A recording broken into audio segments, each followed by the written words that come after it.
โอเควันนี้ข้าพเจ้าจะมาอธิบายวิธีการเปิดบัญชีจากโบรกเกอร์ตัวนี้เนาะแล้วค่อยเอาบัญชีตัวนี้มาเชื่อมกับ MetaMask ตัวนี้เนาะแล้วก็วิธีการซื้อขายอยู่ใน MetaMask ตัวนี้เนาะอย่างน้อยก่อนเราจะเป็นนักเทรดเราต้องมี CX ในนี้เนาะอย่างน้อยนะแล้วก็วันนี้ข้าพเจ้าจะมาอธิบายวิธีการเปิดบัญชีตัวนี้มาเชื่อมกับตัวนี้โอเคเข้าไปเนาะเข้ามาในนี้แล้วเข้าไปบัญชีตัวนี้เนาะกดเข้าไปแล้วมันจะมีบัญชีทดลองกับบัญชีจริงนะขณะเปิดบัญชีจริงแล้วกดตัวนี้แล้วกดใบบัวตัวนี้แล้วก่อนสิเปิดบัญชีทดลองให้กดตัวนี้แล้วกดใบบัวแล้วมันจะไปเปิดเนาะ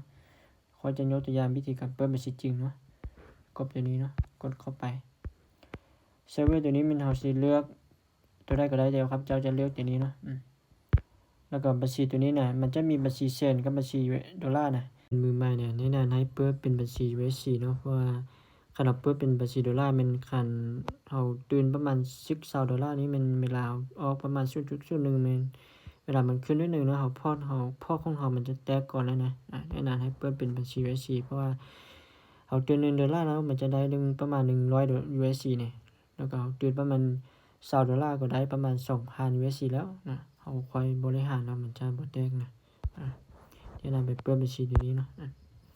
แล้วก็เลเวลเล็กตัวนี้มันขึ้นกับเราว่าเราสิเปิดตัวได้เนาะแต่ว่าข้าพเจ้าจะเลือก1ตัว 2,000แล้วก็กดตัวนี้เนาะแล้วเราจะกดยืนยันเข้าไปเวลาเรากดยืนยันไปแล้วมันบ่เกิน5หรือว่า10นาทีแล้วเขาจะส่งรหัสกับเข้ามาทางอีเมลนะ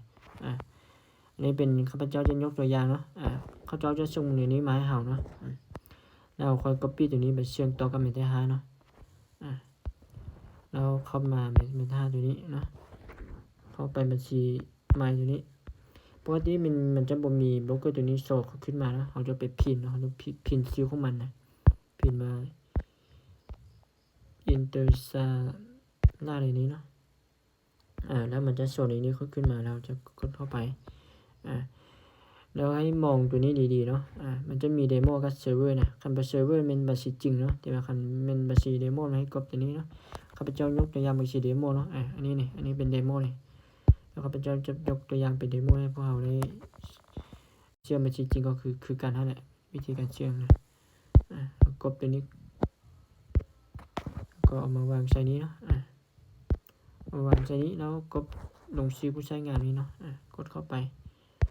เวลาเข้ามาแล้วมันจะบ่มีทองคำเนาะเราไปพิมพ์ชื่อทองคำปกติมันทำเทรดทองคำเนาะกดอันนี้เข้าไปแล้วมันจะมีอยู่ลมนี้เนาะ